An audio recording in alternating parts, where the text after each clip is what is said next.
So, according to Genesis chapter 1, notice chapter 1, not chapter 2. On what day does God create man? Sixth day. Number 2, how does God know Cain has killed Abel? How was he informed? Or, I could have phrased it, what informed him? Probably would have been a little bit better. His blood. The blood cries out from the ground, we're told. Or the ground, cries out about his blood. It's not because God's all-knowing. At least that's not the reason given in Genesis. Okay. Number 3, for what purpose did God plant the tree of knowledge of good and evil in the middle of the garden? It's a test. It's not temptation. Where does the temptation come from? Louder? The serpent. Be bold. Be confident. The serpent. What's the serpent do? The serpent says, you won't die. In other words, it twists what God says into a lie. Okay? That's the temptation. It's simple obedience. Do this, you'll live. Do this, you won't live. Okay? One of Noah's 3 sons, any one of them, Shem, Ham, Japheth. Okay? 5 and 6, he is Abram of, or from, Ur of the Chaldees. Okay? And he goes to Canaan. Canaan. I think actually everybody spelled that right, which was kind of surprising. Number 7 is Jacob. Jacob is the one who has 12 sons. Later he's called Israel. Number 8, Joseph is the son who rises to power and fame in Egypt. Number 9, Isaac's wife's name is Rebekah. And number 10, Abraham's wife's name, Sarah. Abram's wife's name, Sarai. Okay? There's a slight change that occurs there. So, today we're doing, oddly as it sounds, the book of Exodus. But I actually want to begin by tying it back to the end of Genesis, because the two are closely related. And I want to kind of tackle this from a quasi-literary perspective for a minute. In literature, what does POV stand for? Point of view. Point of view, okay? So, we get to the end of Genesis, the very end of Genesis. I mean, we're talking like the last 10 verses. And it's on page 66 in your edition. And Jacob dies, and what do Joseph's brothers fear? They think Daddy's dead, and now he's going to exact his revenge on us. But Joseph tells us, start getting on time, I'm not going to open the door anymore. Joseph tells us what?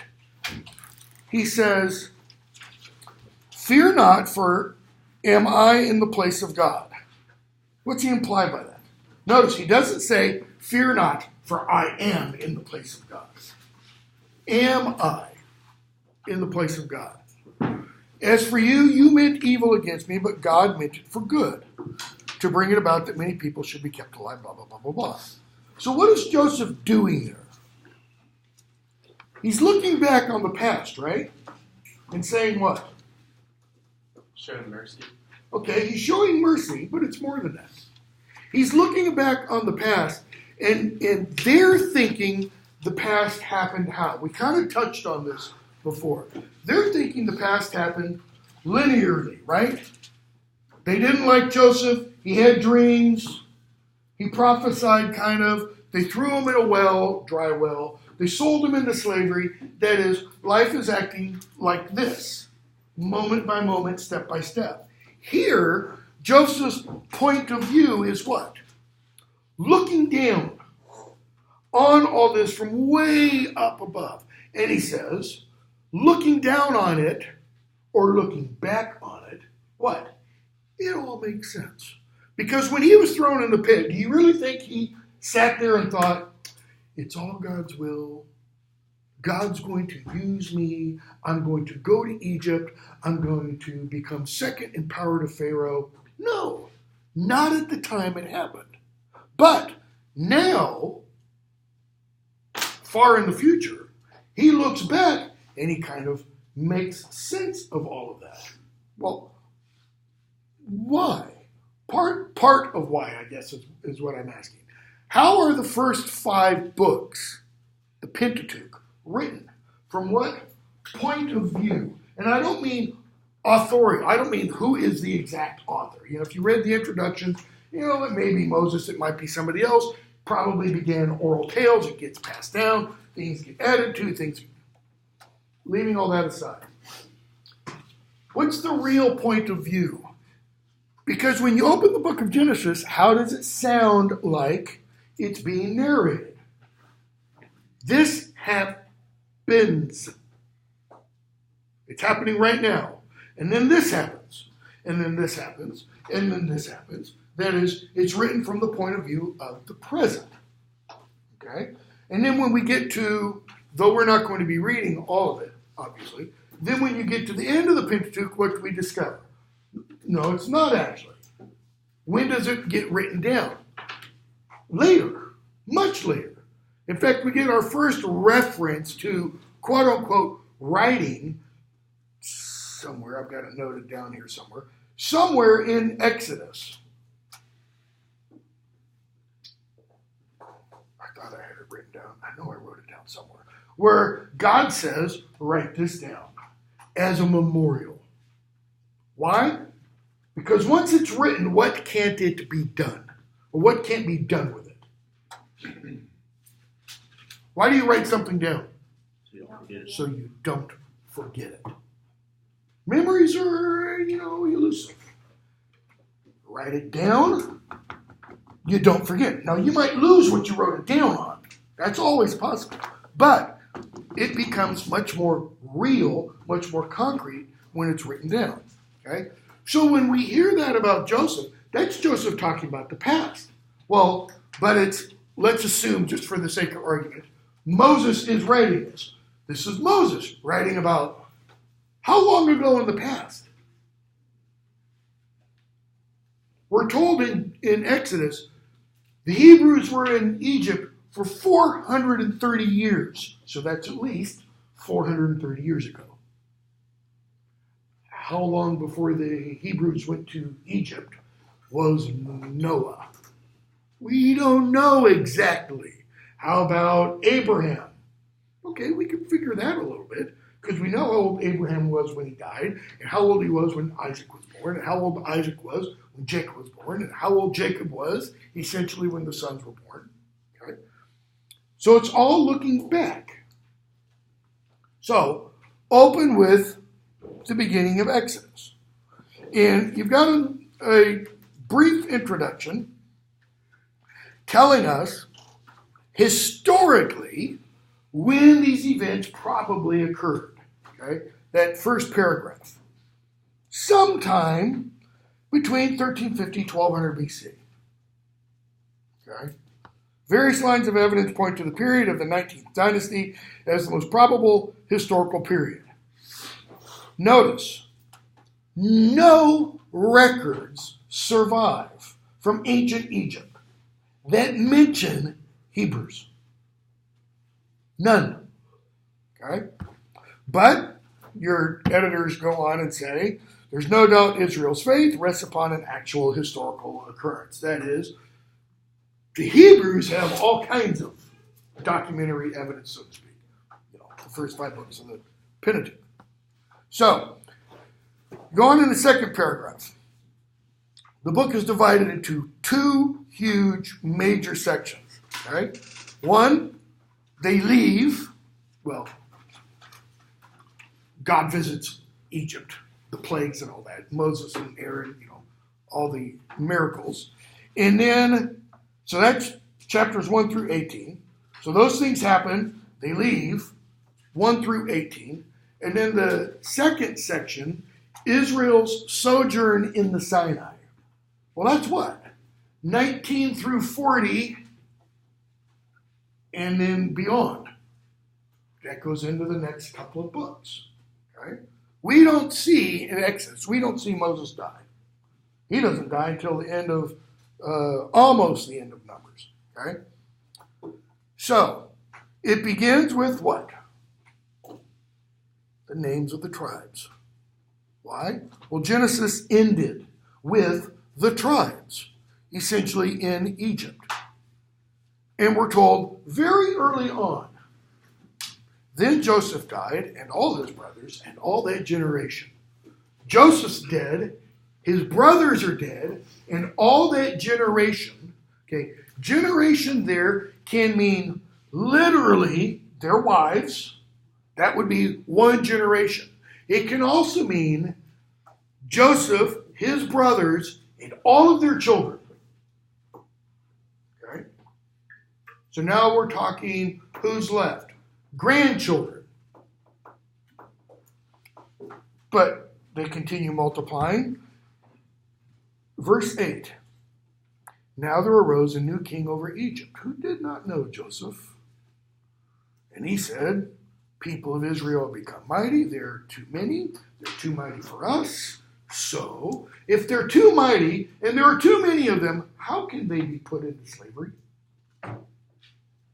I mean, if they outnumber the Egyptians, why don't they take over? The question is not answered, right? It's not alluded to even, okay? So, we find out the Hebrews are put into slavery, okay? What else happens as a result of this new Pharaoh realizing the Hebrews are too mighty? He wants to kill the boys in the family. All male children. Not just firstborn. All male children. Kill. Okay? Girls are okay. But boys, why just the males? Obviously. Carry the name. Oh, possibly. Possibly. Strength. Military might.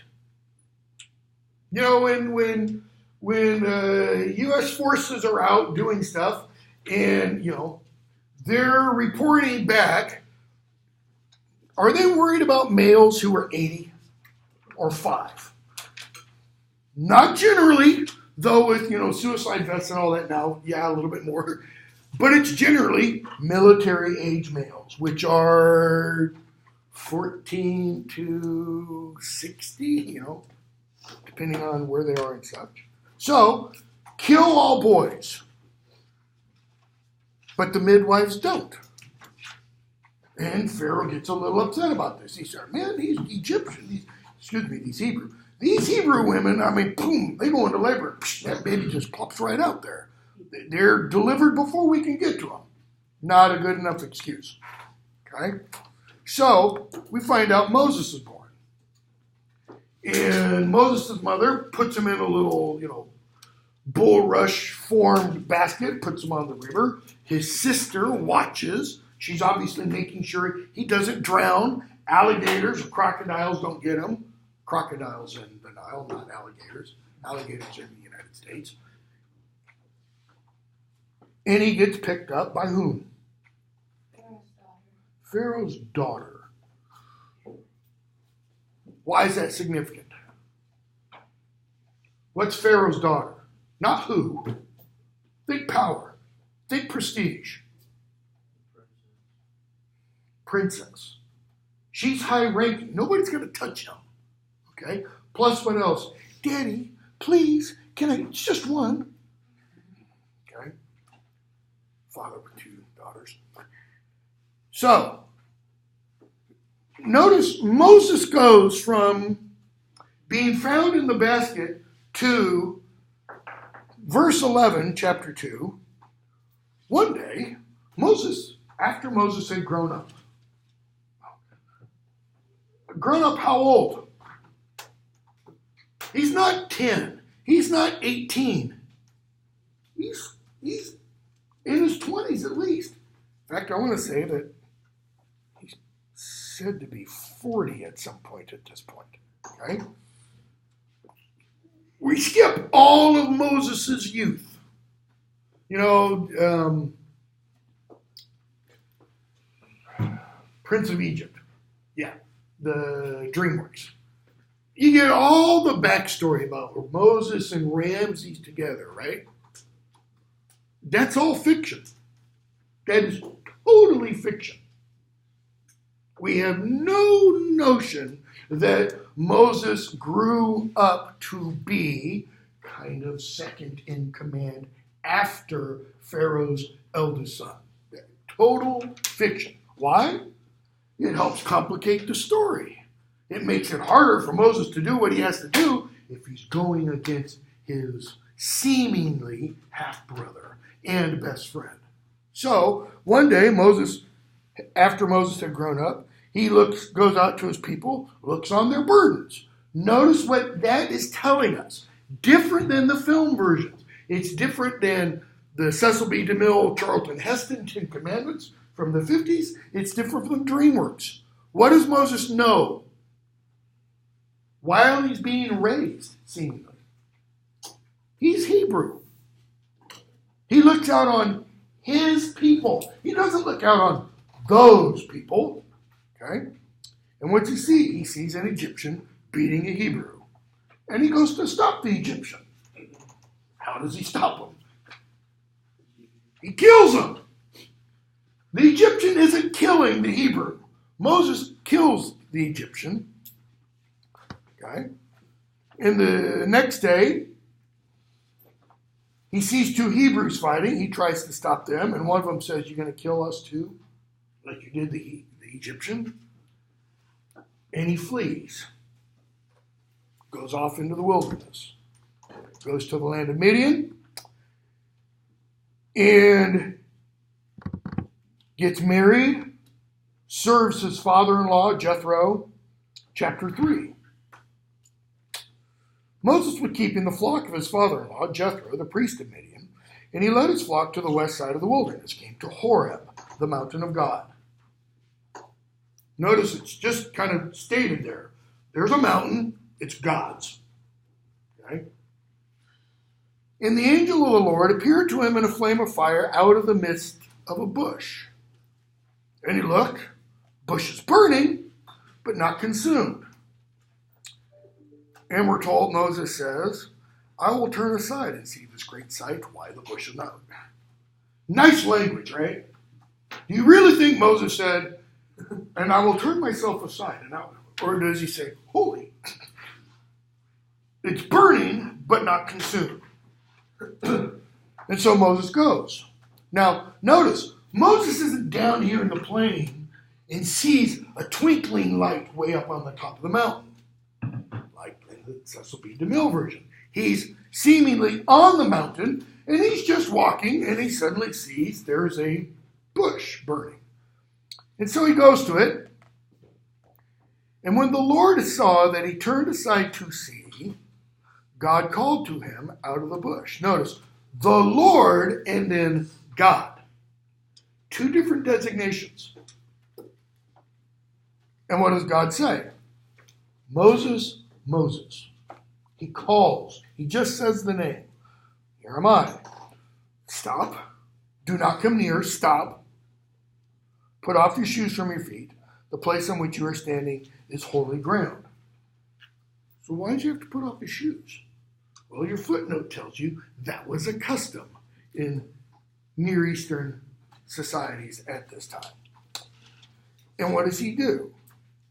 The voice says, "I am the God of your father." Which one? His specific father, I think is what that literally on the surface level means. You go down a little bit more, and he's going to tell us who Moses' father is. The God of Abraham, the God of Isaac, the God of Jacob. They are all Moses' father.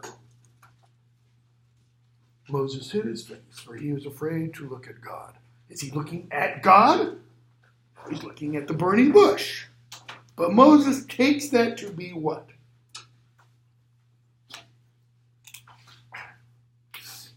Like super glue on this thing.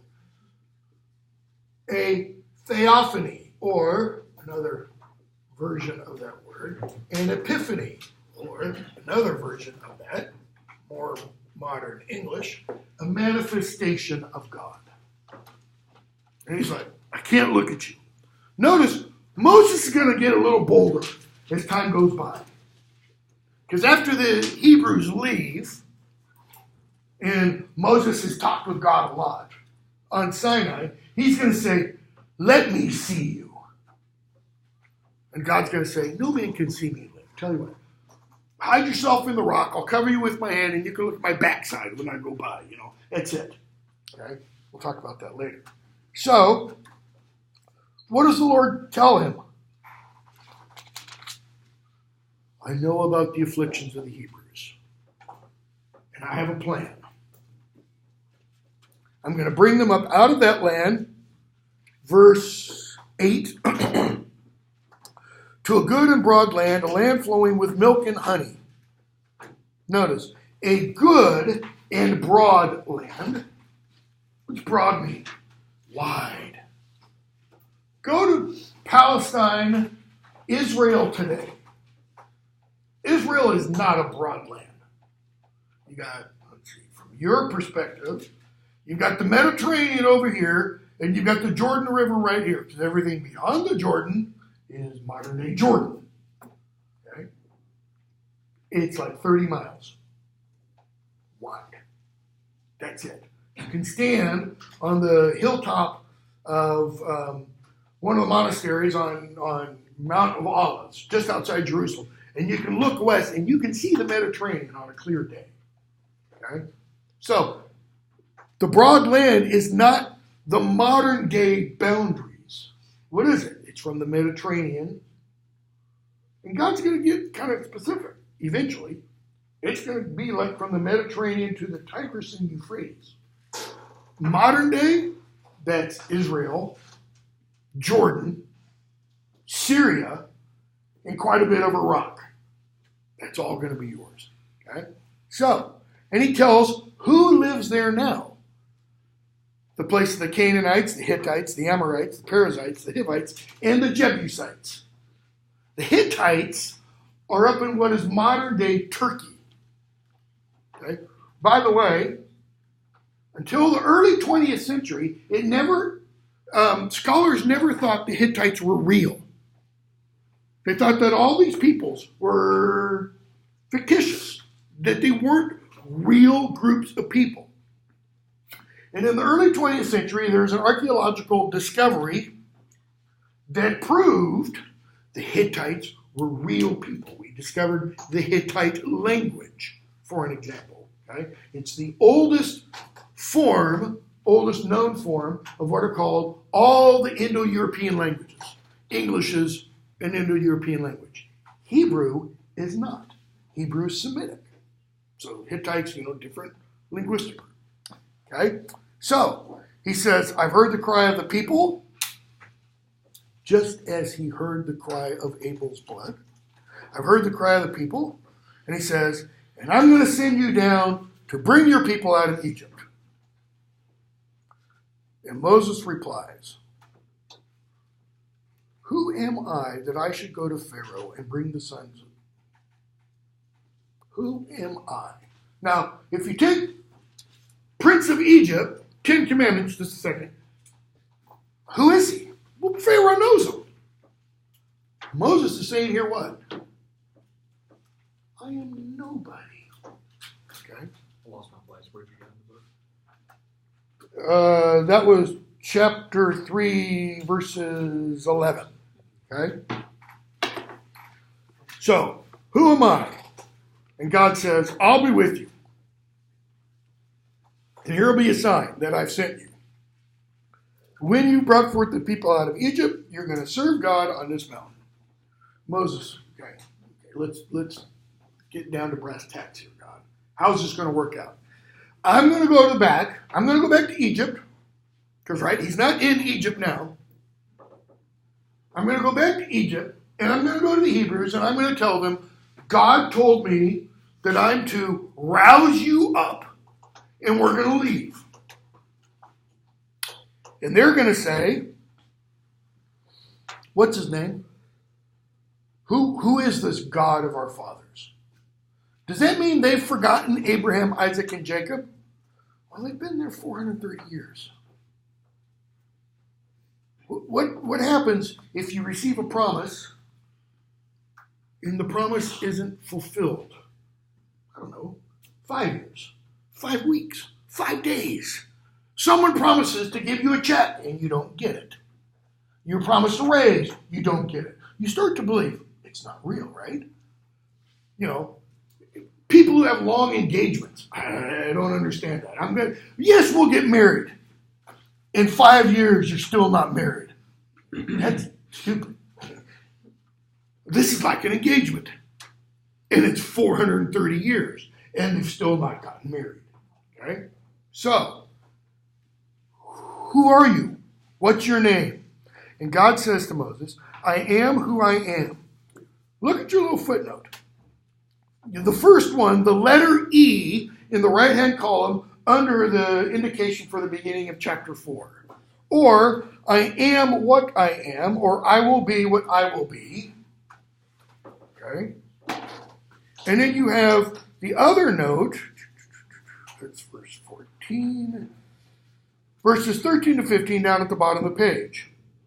Moses' second question assumes a polytheistic environment. The second question is, what's your name? That is, there's a lot of gods, right? You're not Osiris, you're not Ra, you're not, so which one are you?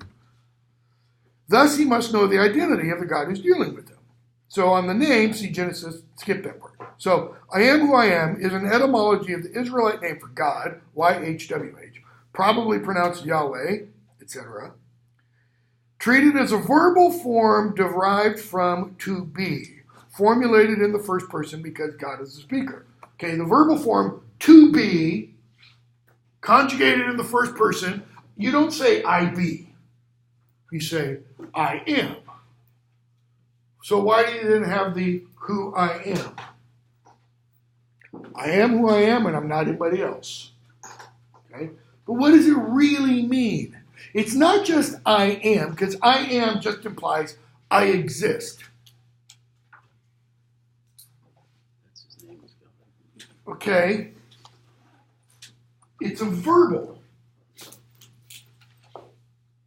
which means to be, but it's not just mere existence. Okay? What it really means is more like I am being. Not like I am stuff. What's this? It's a present participle. That is, it's implying action right now. Or if we could use it this way, if we could have this be correct English, I aming. There's action involved. God's not saying, I'm everything. It's, I exist, I do. I act. Okay? This is the God who acts rather than the one who just, this is my God. I'm going to set him over here and fall down kind of a thing. Okay? So, name does not indicate God's eternal being, but his action and presence, what? In historical affairs. I am the one who acts, in other words. Okay? So, he then says, and then also tell them this. I am the Lord, the God of your fathers, the God of Abraham, the God of Isaac, the God of Jacob, has sent me to you. This is my name forever, and thus I am to be remembered throughout all generations. The Lord, the God of your fathers, and he repeats it. Notice, he keeps repeating it. I am the God of your fathers, and they are Abraham, Isaac, and Jacob. It's almost like God's kind of going, remember me? I've observed you, blah, blah, blah, blah. So, I'm going to bring you to a land flowing with milk and honey. It'll be a broad and fruitful land. There's a lot of people there now. What's the implication? But once you get there, they won't be. Why? Because you have to slaughter them. But then he tells Moses, verse 19, the king of Egypt will not let you go unless compelled by a mighty hand. That is, unless he's forced. So I will stretch out my hand and I will smite Egypt, etc., etc. Moses, they're not going to believe me. What's Moses say? Or what does he imply? I need proof. If I just go there and say, the God of our fathers, Abraham, Isaac, and Jacob, he who is called I am who I am, has sent me, he's heard your cries, your distress, and I'm your deliverer. They're going to say what? Prove it. That is, prove that he sent you. Because otherwise they might think what? Moses has been out in the desert too long, you know. So God says, what do you have in your hand? Why is he holding a staff? What does he do with the staff? Walks with it, and he also holds it out. Sheep starts to come this way, taps it on the nose, gets it back into line. Okay. He says, a rod, throw it on the ground. Throws it on the ground, turns into a snake. Cool trick. Try that at a party. Now we'll reach out and pick it up. Notice he says, reach out by the tail. Why? Little detail. It's really important if you know anything about handling snakes, especially poisonous ones. Well, what's at the other end from the tail? The head and fangs. You reach out for the head, and what is any snake going to do? It's going to bite you. What's God essentially telling Moses here? That's a real snake. It's not an illusion. Okay? So grab it by the tail, and he does, and what happens? It's a piece of wood again. It's a stick. That they may believe, what? That I, God, I am who I am, the God of Abraham, Isaac, and Jacob. Okay? Is that enough proof? I don't know about you, it would be for me. But he says to Moses, you need more? Okay. Put your hand in your bosom. That is, he's wearing a robe. Put your hand in your robe. He puts it out. I'm going to take it out. He pulls it out. And we're told his hand was leprous, as white as snow. What color would I keep wanting to say Noah for some reason. What color would Moses' hand be? Brown. Really dark brown. Why? He's from the Middle East. He's not Caucasian. Okay? Why else? Can't see it. The sun. He spends a lot of time out in the sun. He gets tanned. Okay? And he pulls it out, and it's now like this. Put it back in. He puts it back in, pulls it back out, and it's now clean again. Okay? If they won't believe the first sign, they may believe the second.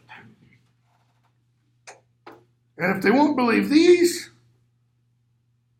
take some water from the Nile, pour it on the dry ground, and the water you take from the Nile will become blood upon the dry ground. Moses says, yeah, but I'm not so good with words. I stutter. Put yourself in God's metaphorical shoes at this point. What's Moses really doing? Yeah, I'm not the person for this. Find somebody else. And God says, who made the mouth? Same kind of question he's going to ask Job in a later book, when Job's going to say a bunch of stuff.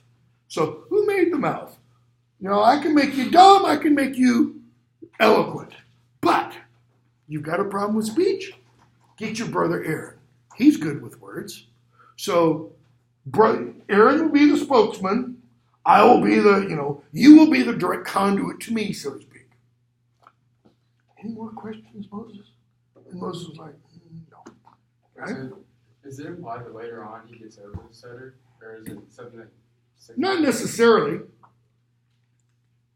Though, I mean, when you read Exodus and the other books, it doesn't sound like Moses has a very...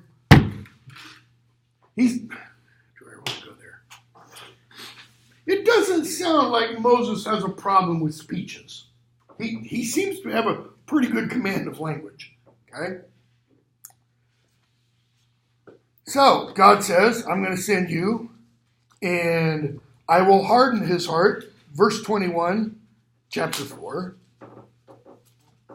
So Moses goes back, he sees his wife. Chapter 5, he and Aaron go to meet Pharaoh.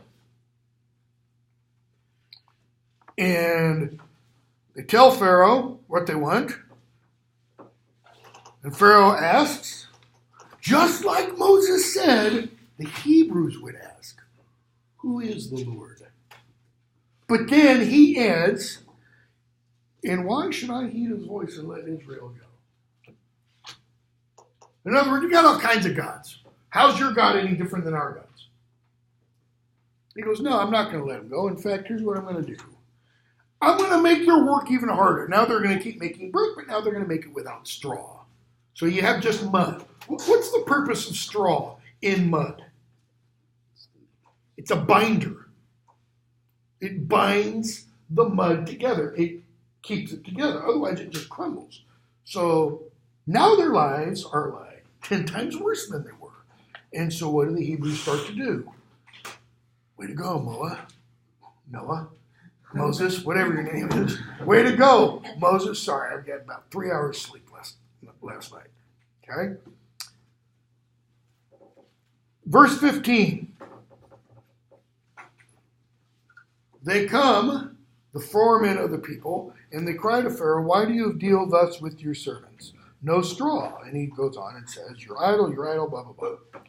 Moses turns and asks God, why hast thou done evil to this people? He blames God for this.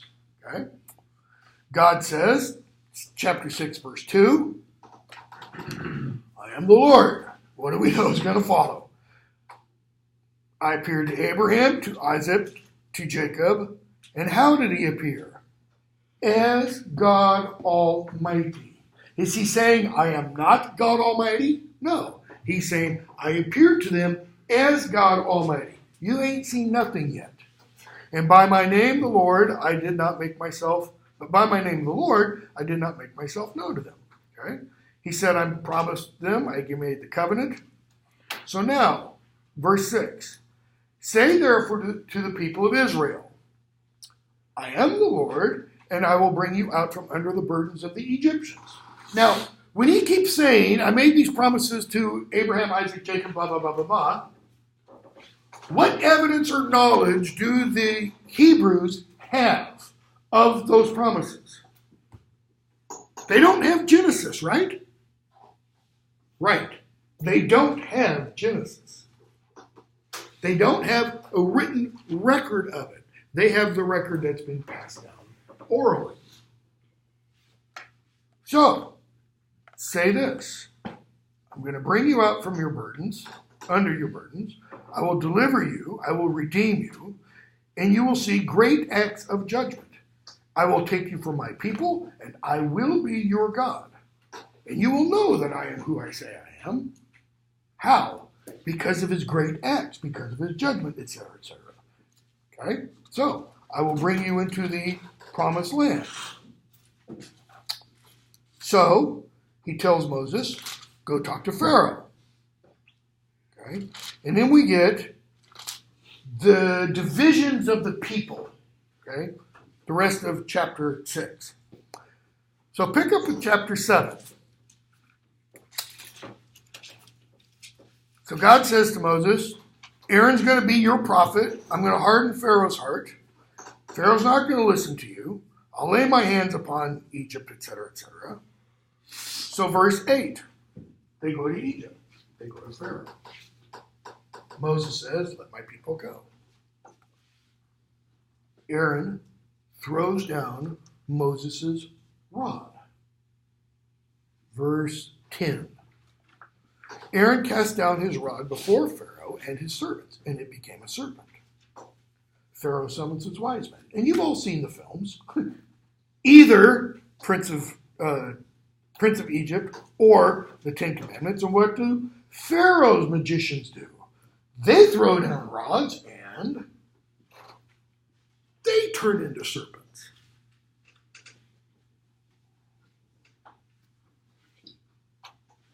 But then Moses' serpent eats their serpents. So when Aaron picks up Moses' rod, is it now fatter because it's eaten those others? So, God again speaks to Moses. Notice how often God is speaking to Moses throughout. I'm not saying it's continuous, but he speaks to Moses an awful lot. Okay? So they go back to Pharaoh. So you can kind of say the serpent, the rod into a serpent, that's the first miracle. That's the first wonder. Okay? Chapter 20 and following. In the sight of Pharaoh and his servants, what do Moses and Aaron do? They go to the Nile. And they strike the Nile with Moses' rod, and all the water that was in the Nile turns to blood. The fish die, the water became foul, etc., etc. Verse 22. But the magicians of Egypt did the same by their secret arts. That is, they also turned water into blood. So Pharaoh doesn't soften his heart. 7 days pass. Chapter 8. Now we start to get the plagues. See, the water turning into blood, that's not a plague. That's a sign. That's a, I am God Almighty. But then Pharaoh's magicians do the same thing. So maybe their gods are almighty.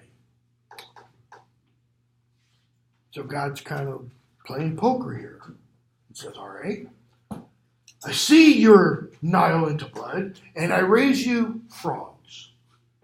And we start to get the plagues of Egypt. Verse 2, chapter 8.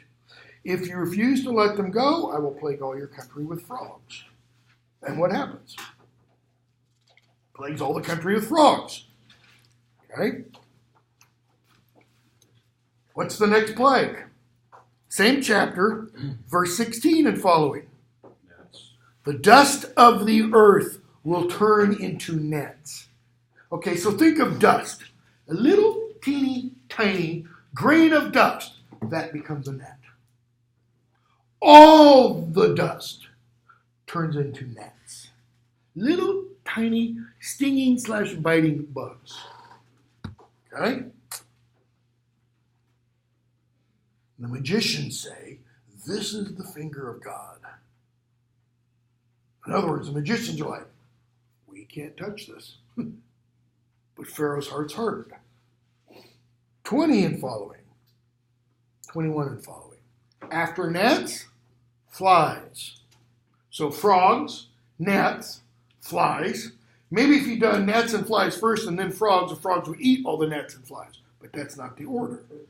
So flies. Verse 21 and following. Not just flies out there, flies in your houses, flies on your people, okay? Except for the land of Goshen. No flies. Where the Hebrews live. Okay? Pharaoh, go sacrifice. I'll let your people go sacrifice. Notice that wasn't the quote-unquote deal. The deal was, let my people go. Period. Moses is like, nope, that's not how it works. End of chapter 8. Pharaoh hardened his heart. Again, and wouldn't let the people go. Chapter 9. Now what's going to happen? Verse 4. The Lord will make a distinction. Let me back up. Verse 3. A plague will fall upon your cattle.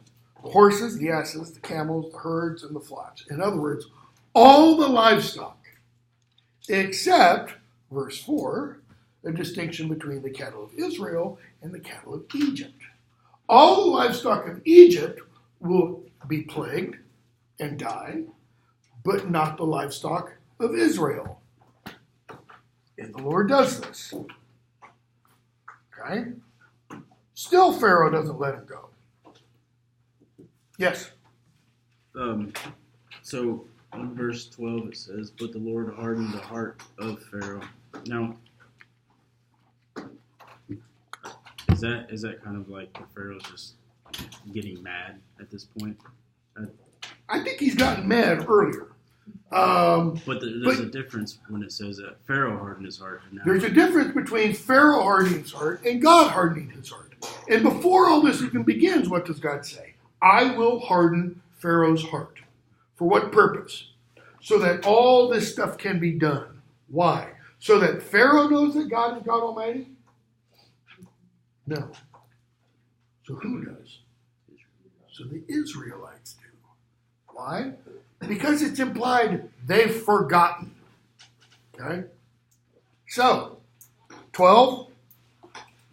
The Lord hardened the heart of Pharaoh, and he did not listen to them.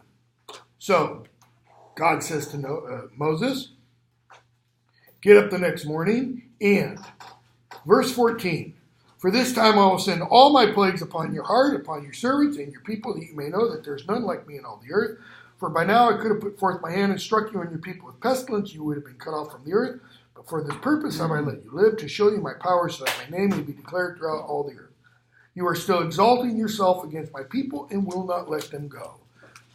So, God says, you are exalting yourself against my people.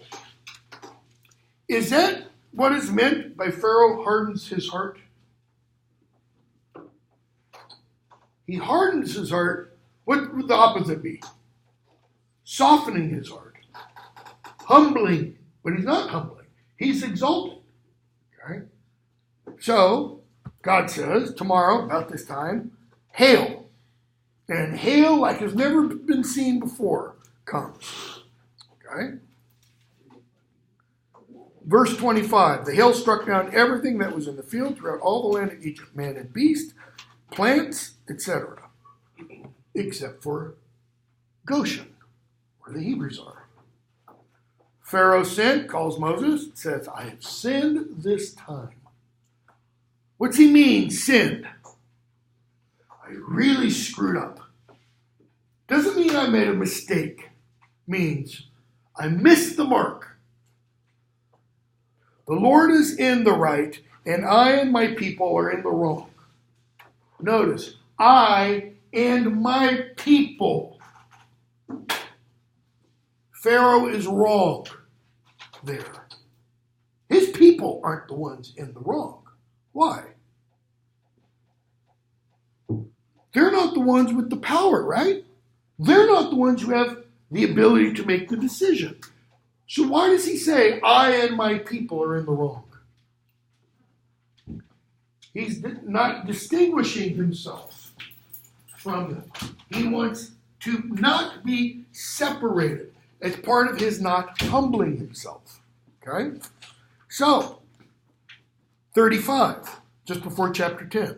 So the heart of Pharaoh was hardened, and he didn't let the people go.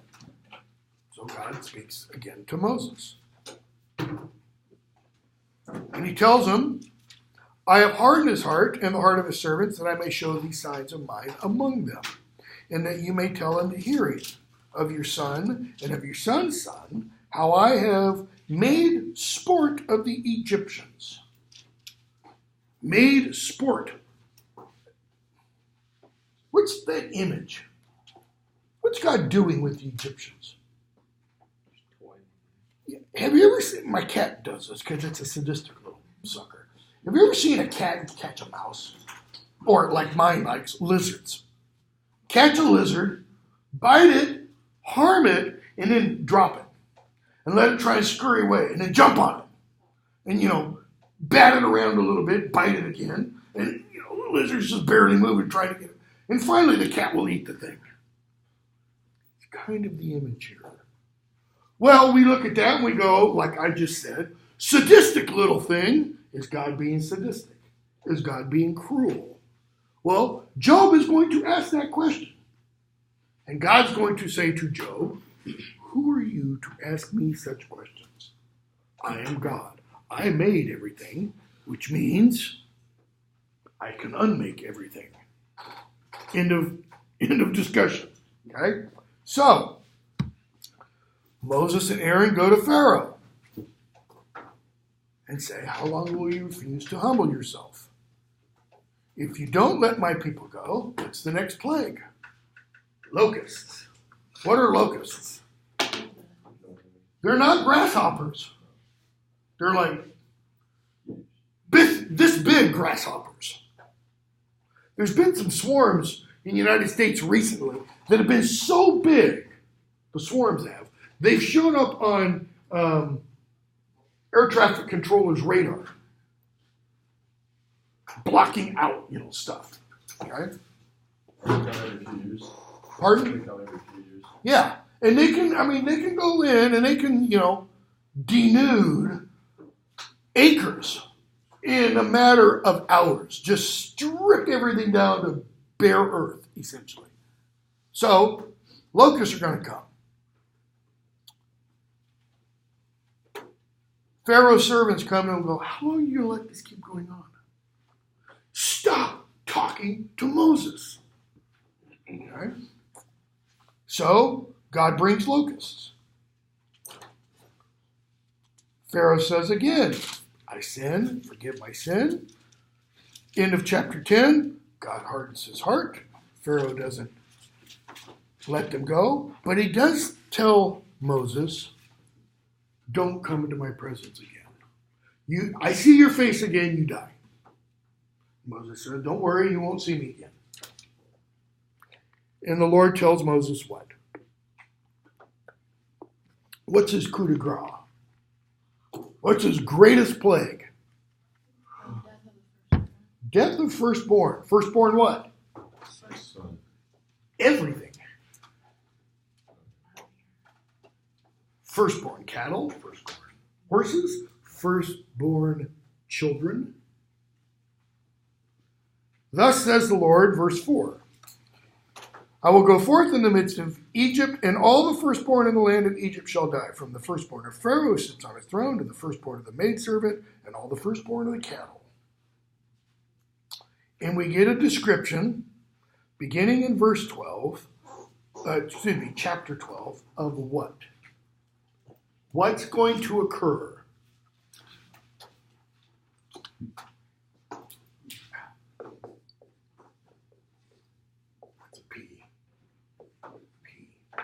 The Pascha, or Passover. Why is it called Passover? Divided into two words. Because God is going to pass over the homes of the Hebrews, but only if they do something. Notice, they have to do something in order to be spared. What do they have to do? Slaughter that lamb and put blood on the doorposts and the lintel. Doesn't mean a lot. Doesn't have to be if Mel Gibson were to do this, it'd be dripping with blood, right? If you saw him pass over the Passion of the Christ. there'd be blood pouring out. No, it could be, little paintbrush here, and here. It just got to be touched with blood. Okay? Do the Egyptians know? No, they do not. So, beginning with chapter 12,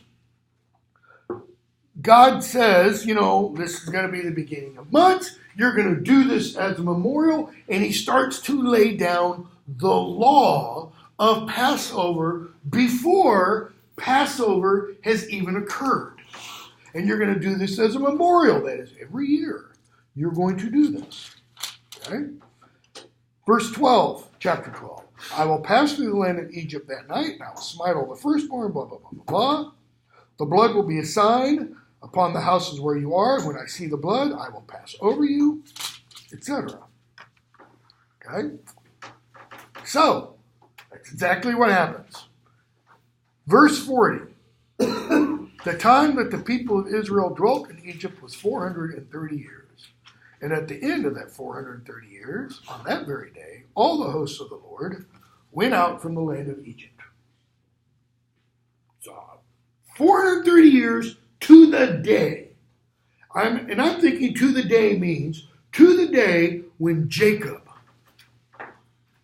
and the rest of the families of the 12 tribes moved to Egypt. So they all leave. What do they do before they leave?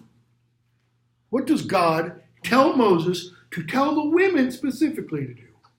Ask for jewelry. Go to your neighbors. Ask to borrow some jewels. Borrow gold, they're not going to be borrowing, right? Okay? And they get a load of wealth. And they leave. So, chapter 13. God says, remember this day, etc., etc. Consecrate firstborn of the womb, that is, every child that opens the womb, that child is dedicated to me. It doesn't mean slaughter that child. The lands they are coming to, it will mean that. When you hear about, the sacrifice of children, or children being put through the fire, those are the fires of Moloch, child sacrifice, right? So, you're going to do all this. Chapter 13 goes on. So they leave, and how does God lead the children of Israel? 2 methods. During the day, how does God go before them? A pillar of cloud. Tornado?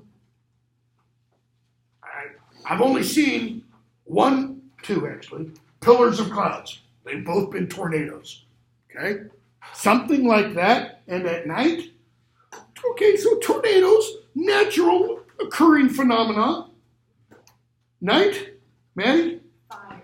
A pillar of fire. Those don't naturally occur. A big old column of fire from the ground to the sky, however high that is. Okay? And so that leads them until Pharaoh and his troops start to follow them. And then what does God do? He moves the pillar of cloud and the pillar of fire so that they're now behind them as a barrier between Pharaoh and his troops. They get to the Red Sea. Okay? But before they get to the Red Sea, chapter 14, verses 11 and following, and I know we've got to get to 40 chapters, and we probably will. What did the people of Israel, what have they already begun to do? Louder. Give up. And they're complaining. They start to complain immediately. Okay? This is going to be a recurring theme. Really, from here through the end of the Old Testament. Okay? Is it because there are no graves in Egypt that you have taken us away to die in the wilderness? Verse 11 and following. Is not this what we said to you in Egypt? Let us alone. Let us serve the Egyptians. Better to be slaves and fed in Egypt than what? Free and starving in the wilderness. That's the Hebrew mindset. And Moses says, fear not, stand firm, see the salvation of the Lord, which he will work for you. You will never see the Egyptians again. Okay? So they get to the Red Sea, and the waters part. And they walk on dry land, all the way across. And what happens once the Egyptians get about halfway across? The waters come down, and the Egyptians are gone. Okay? And we get the Song of Moses and the Israelites, chapter 15. Going from verse 1 through verse 18. What's it a song of? Victory! Egyptians are dead. This comes right after they were complaining. But they walked through the dry Red Sea, water on either side, and then they saw the Egyptians wiped out. Okay? So, they go from the Red Sea, they go into the wilderness of Shur, verse 22. They come to Meribah, but they can't drink the water because the water's bitter. And the people do what? Verse 24. They murmur against Moses. When are we going to drink? We're thirsty. And God says, touch the water with your staff, and the water becomes drinkable. Okay? And again, chapter 16, verses 2 and 3 and following. They murmur again. So what's it mean to murmur? Just complain. Complain, talk about behind their backs, bitch, whine, moan, all those things. Everything's not going perfectly for them, so. Okay? So what does God do? Manna from heaven and quails. Quails drop from the sky so they can eat them. Manna comes from heaven. They don't know how. They don't literally see the manna. They wake up in the morning and there's the manna. Okay? They can eat what shows up that day. You can't save it for the next day. Except we're told on the sixth day you can save it for the Sabbath day. But only enough for the Sabbath day, because what happens if you try to store it? That sounds gross. It becomes like poisonous. Okay? So, they keep moving on. And again, they complain to Moses, chapter 17. And Moses says, why do you find fault with me? Why do you put the Lord to the proof? What's he mean by that? Do you not remember the 10 plagues? Do you not remember the Nile turning to blood? Do you not remember the Red Sea? Do you not remember the manna? Do you not remember the quail? What more proof do you need? But they murmur against Moses. Why don't you bring us up out of Egypt? And Moses cries to God. Verse 4, chapter 17. What shall I do with this people? They're almost ready to stone me. What shall I do with this people? Okay, God, I've had up to here with them. Tell me. Because, he might decide to use that rod. And the Lord says, pass before the people, take some elders. Take in your hand the rod, I'll stand before you there at the rock of Horeb. You shall strike the rock, water will come forth. Okay? Moses does. And then he tells him, chapter 17, verse 14. Write this as a memorial in a book and recite it in the ears of Joshua. I will utterly blot out the remembrance of Amalek. Why does he say recite it in the ears of Joshua? Louder. Joshua's coming after Moses. Joshua is going to lead the people after Moses. Okay? Notice the time perspective. Recite this in the ears. Joshua at this point is not a full-grown man. He's probably in his teens or 20s. So he's saying, teach this to Joshua. Why? Because Joshua is going to reign after you. But it's written from what perspective? Long in the future, looking back. Okay? So, chapter 18, they arrive at Jethro's place. And Jethro's asking Moses what he's doing. And Moses says, well, I got to judge the people. They bring their problems. And he goes, no. There's way too many people. There's over 600,000. Over 600,000 Hebrews. And Moses is going to be the single judge. He goes, no. You got to go among the people and you pick out wise men. And you divide them according to 50s and 100s, and you let them help you judge. He's like, okay, cool. Because he talks to God, and God says that's a good idea. So, let's see. God tells Moses, chapter 19, 3 months now, they've been out of Egypt for 3 months, and he says, I bore you on eagle's wings, etc. Now, if you will obey my voice, verse 5, chapter 19. If you will obey my voice and keep my covenant, you shall be my own possession among all people. Notice, it's not unconditional. It's very conditional. If you do 2 things, obey my voice and keep my covenant. Well, what's the covenant? There's more than one, right? There's the covenant, the promise God made with Abraham, Isaac, and Jacob. But there's also the covenant that God is shortly going to start passing down. What's that other covenant? The law. Do this, do this, do this, do this, do this. Don't do this, don't do this, don't do this, don't do this, etc., etc. You do these things, and you will be my possession among all the people. And you will be a kingdom of priests and a holy nation. Okay? So Moses tells all that to the people. Chapter 20. God speaks. And what does he say? Chapter 20, verses 1 through 17. Now, he's speaking directly to Moses here. And what does he give Moses? 10 Commandments. 10 Commandments. And what does he do? He inscribes those on tablets of stone.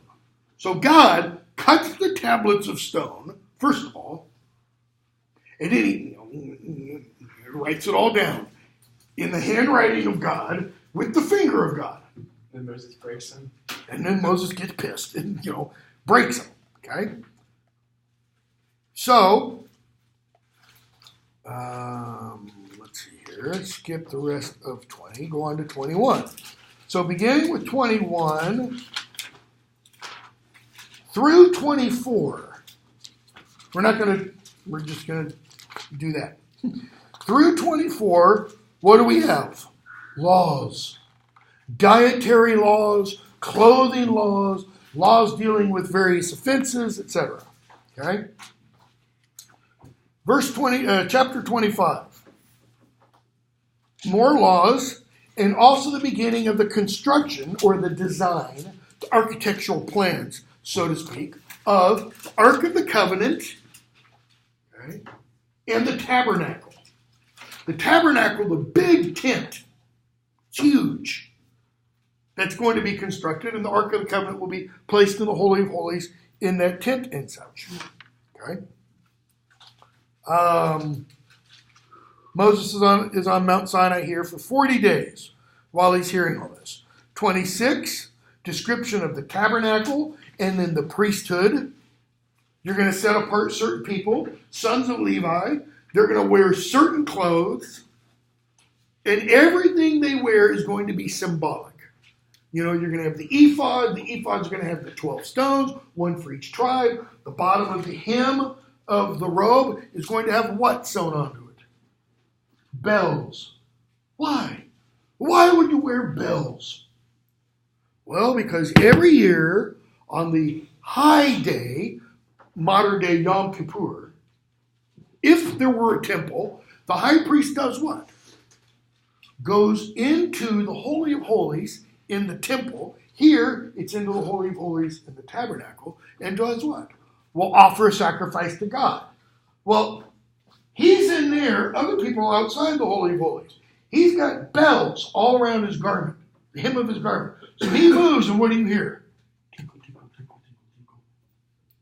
What happens when you stop hearing tinkling? Yeah. That's why he also has a rope tied around one ankle. So if you stop hearing the tinkling, sins are not forgiven for that year. Not a good sign. Okay?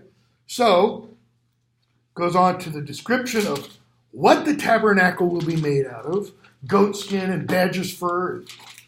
And so what do you think is the significance of, like, the long description? Like, I know it does it here and then does it, like, later on at the end of the book. Like, what do you think is the significance of that?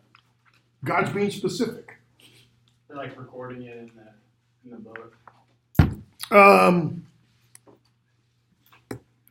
Again, I think the authors want the readers to be clear. This is very specific language. In other words, it has to be made according to very specific details. God is as portrayed in here, God is a detail-oriented God. What did he say? If you obey my voice and follow my commandments. Well, what's all the detail is part of what?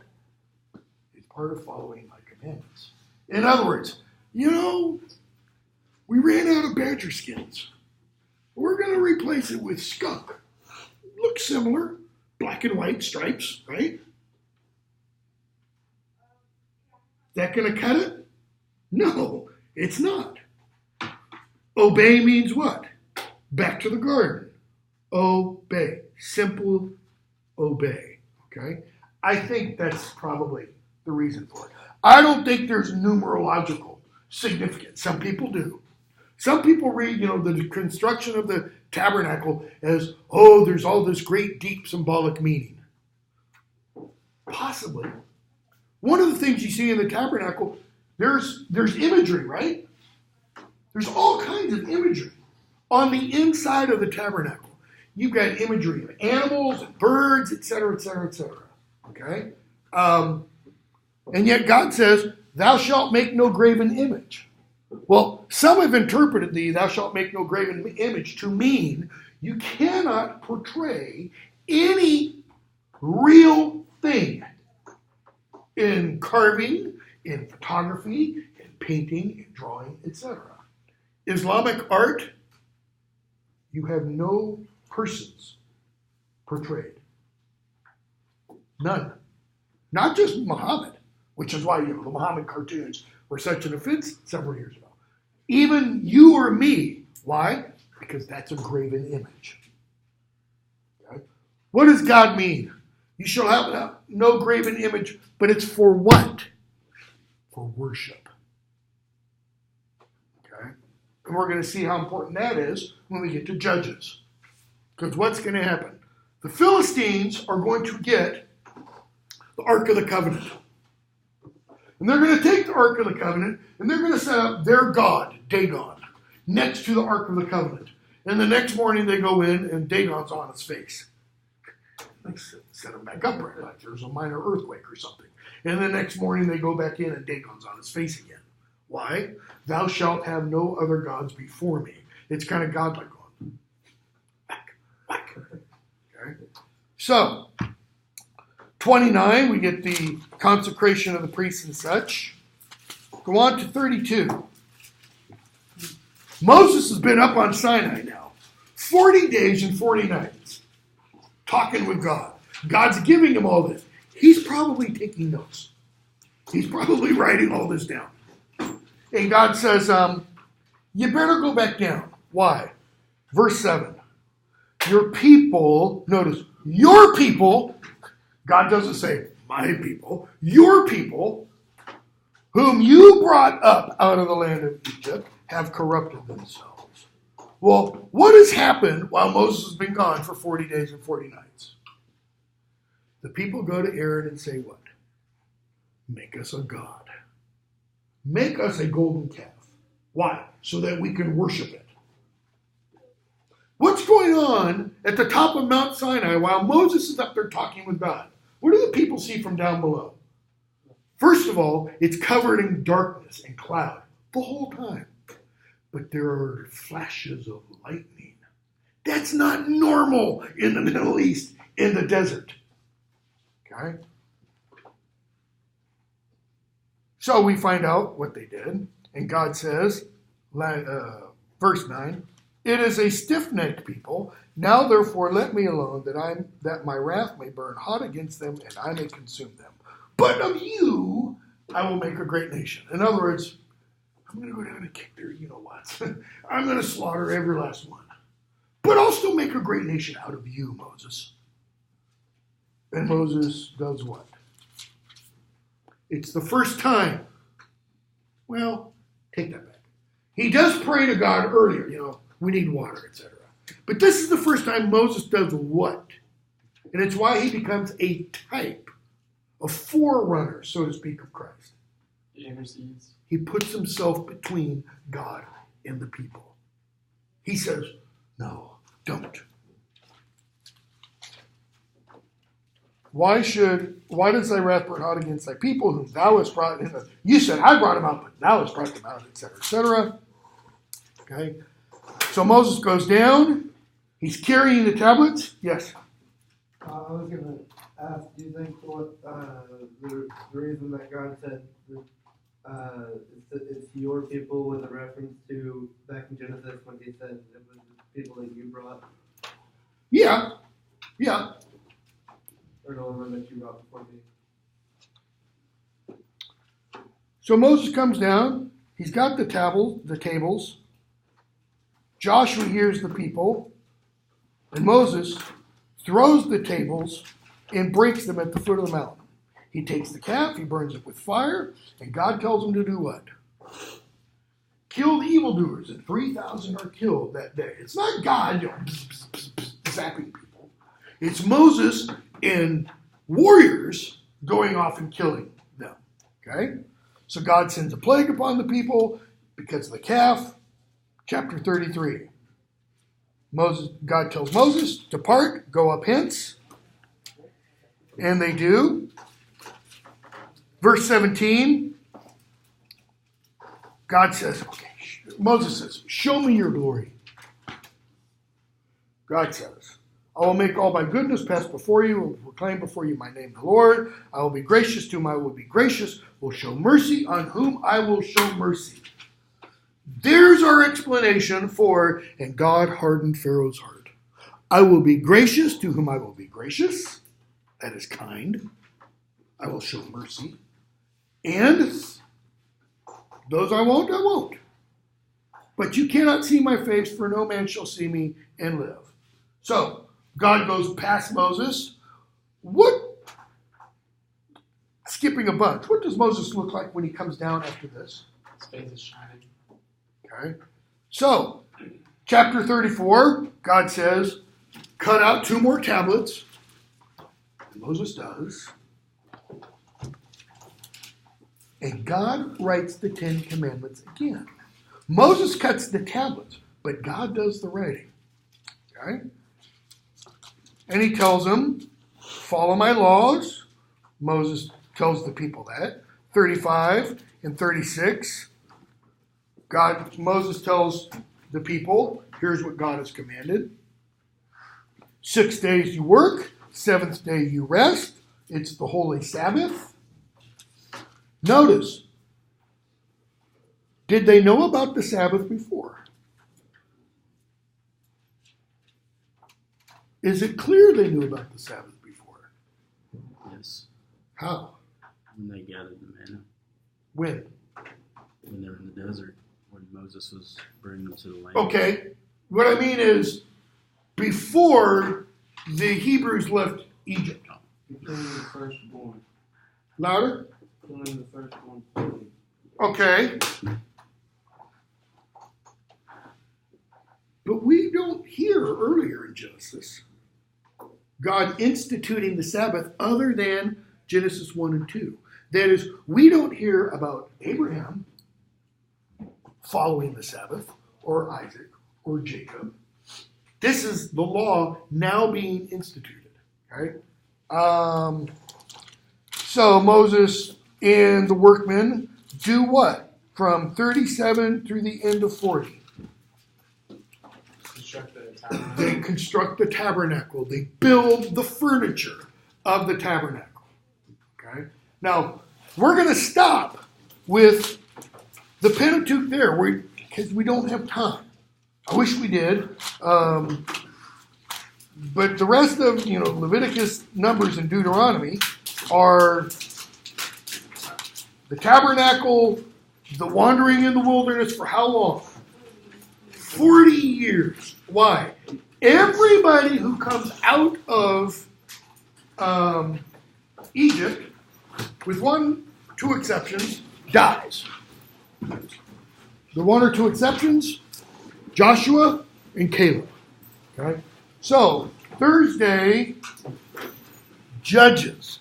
Couple of judges I want you to pay attention to especially. Obviously, Samson. And Samson's story. Deborah is another one. Gideon. And if I think of others off the top of my head, I'll send you an email. All right. I don't know if we'll have a quiz or not.